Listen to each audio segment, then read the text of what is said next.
वह प्रतिमा नदी में बहा दी। फिर तुमने अपनी उस सखी के साथ उस महाव्रत का पालन भी किया। उसी समय हिमवान भी तुम्हें खोजते खोजते वहां आ पहुंचे। चारों दिशाओं में तुम्हें खोजते खोजते तुम्हारे पिता शिथिल हो गए थे। फलस्वरूप जैसे ही वे तुम्हारे आश्रम के निकट आए, भूमि पर गिर गए। कुछ क्षणोपरांत नदी के तट पर उन्हें दो कन्याओं के दर्शन हुए। उन्होंने तुरंत तुम्हें अपनी छाती से लगा लिया और विलाप करते हुए बोले, तदुपरांत बोले, हे पुत्री, सिंह व्याघ्र से भयावह इस वन में तुम किस कारण आई हो?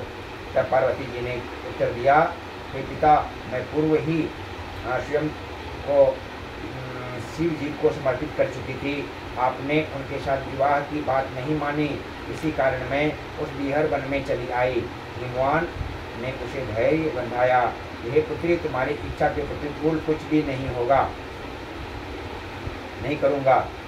वह तुम्हें अपने घर ले आए और मेरा विवाह संपन्न करा दिया। इसी कारण तुमने मेरा आसन प्राप्त किया। उस समय से लेकर अब तक किसी अन्य के सम्मुख इस व्रत के विषय में कहने का मुझे अवसर नहीं मिला था।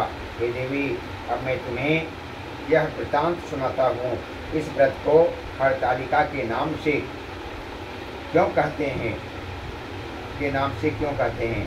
पार्वती जी बोली, हे प्रभु, आपने नाम तो बताया, किंतु इस व्रत की विधि भी बताइए। इस व्रत को करने से क्या पुण्य मिलता है, वह क्या फल मिलता है, तथा कौन इस व्रत को कर सकता है? तब श्री शिव जी पार्वती जी से बोले, हे प्रिय नारी जाति के हितार्थ मैं इस उत्तम व्रत को कहता हूँ। वे स्त्रियाँ जो अपने सौभाग्य को अखंडित देखना चाहती हैं, विधि पूर्वक इस व्रत को करें। सर्वप्रथम केले के स्तंभ आदि से सुशोभित चंदन आदि सुगंधित द्रव्यों से उस मंडप के को लीपें। तदुपरांत शंख, भेरी व मृदंग आदि बाजा बजाते हुए जनसमूह के साथ मंगलाचरण करते हुए पार्वती तथा शिव की प्रतिमा को स्थापित करें। उस दिन पूरे दिन व्रत करके बहुत से सुगंध युक्त पुष्प, गंध और सुगंधादि धूप एवं विविध नैवेद्य आदि से मेरा पूजन करें और समस्त रात्रि जागरण करें। सभी बताई गई सामग्री के अतिरिक्त नारियल, सुपारी, जाम्बेरी, नींबू और लौंग, अनार, नारंगी आदि जो भी फल उपलब्ध हो एकत्रित कर लें। उस ऋतु में जो भी फल फूल उपलब्ध हो उन्हें खास तौर से रखें। तदुपरांत धूप दीप आदि से सज्जित निम्न मंत्रों द्वारा उच्चारण आराधन करें। तदुपरांत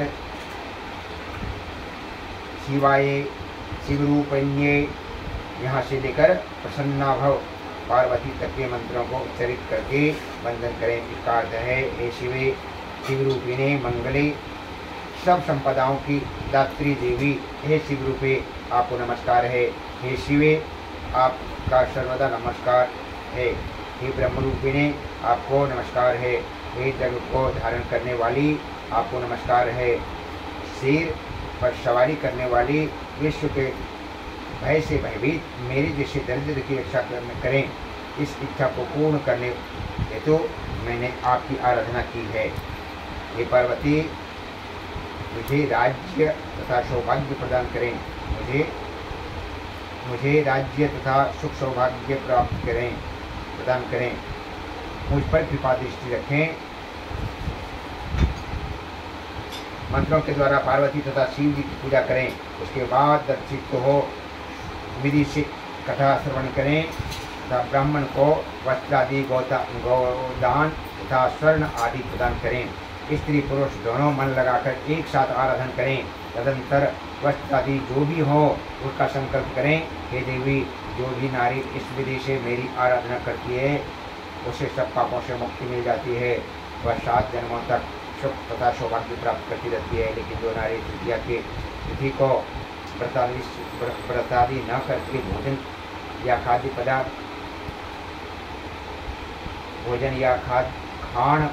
खान करती है, वह 7 जन्मों तक बंध्या रहती है और उन्हें पुनः वैदव्य की प्राप्ति होती है। वह सदा रहती है उसे पुत्र शोक से छुप रहना पड़ता है। वह कर्कशा सर्वथा दुखी रहती है। इस प्रकार इस व्रत वाली नारी को घोर नरक में जाना पड़ता है। तीज वाले दिन अन्नादि से भक्षण से शुक्री, फल के भक्षण से वंदरिया, जल पीने से शोक, दुग्धपान करने से नागिन, मांस खाने से बाघिन और दही खाने से बिल्ली, मिष्ठान्न भक्षण से छिपकली, अन्य वस्तुओं को खाने से मक्षिका मतलब मक्खी में जन्म आती है। यदि इस व्रत वाले दिन वह सोती है तो वह अजगरी तथा पति को छलने से मोरनी बनती है। अतः प्रत्येक स्त्री को नियम पूर्वक यह व्रत करना चाहिए। व्रत के दूसरे दिन सवेरे स्वर्ण, चांदी, तांबा तथा बांस के पात्र में अन्न भरकर ब्राह्मण को दान दें तथा पारणादि करें। इस प्रकार व्रत वाली नारी को मेरे अर्थात शिव जी के समान पति की प्राप्ति होती है और मरणासन्न अवस्था में उसका रूप तुम्हारे सदृश हो जाता है। इस व्रत को करने से वह समस्त सांसारिक भोगों तथा सायुज्य